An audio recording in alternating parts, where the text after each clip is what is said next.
ल आज हाम्रो साथीहरू यता फाइल घुम्न आउनु भएको छ। उहाँहरूलाई सोध्नु पर्यो अब के कसो छ भनेर है त। र साथीहरू टिकटक बनाउन यसो व्यस्त हुनुहुन्छ। ल सरहरूको परिचय दिनु होला। मेरो नाम भीमबहादुर परियार। नमस्ते, मेरो नाम प्रदीप सुनार। अनि कति भयो यता कुवेत आउनु भएको? कुवेत आएको 2 वर्ष लगभग पुग्न लागेछ। लगभग त्यस्तै होला। सँगै आएको हामी। अनि कस्तो भइरहेछ? अब चित्त बुझ्दो नै छ भन्न पर्यो। अब जे जस्तो भए पनि चलिरहेको कुरालाई सन्तोषजनकै मान्नु पर्यो सर, होइन?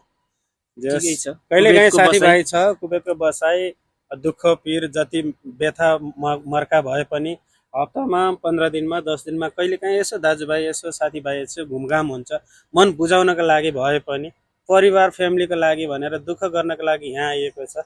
यस्तै छ सर, अरू त के नै भन्नु। हजुरलाई के भन्नु छ? त्यही छ सर, सब यो दाइजुले भनेको सब ठिकै छ। उहाँलाई कपी पेस्ट हान्दिए हुन्छ। ठ्याक्कै कपी पेस्ट हान्दिए हुन्छ उहाँको चाहिँ। ल अनि हजुरलाई एउटा मनपर्ने गीत गाइदिनु होला नि त।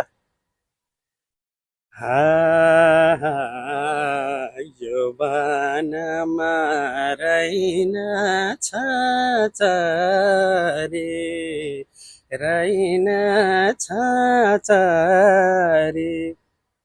मायालाई चरी भए कराउँथ्यो के गरे गाउँ सार मालमजुङ दरबार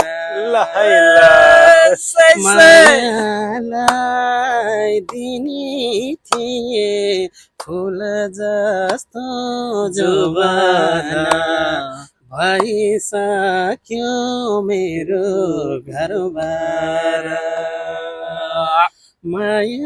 मायालाई दिनी थिए फुल जस्तो जुबाना भइसक्यो मेरो घरबार।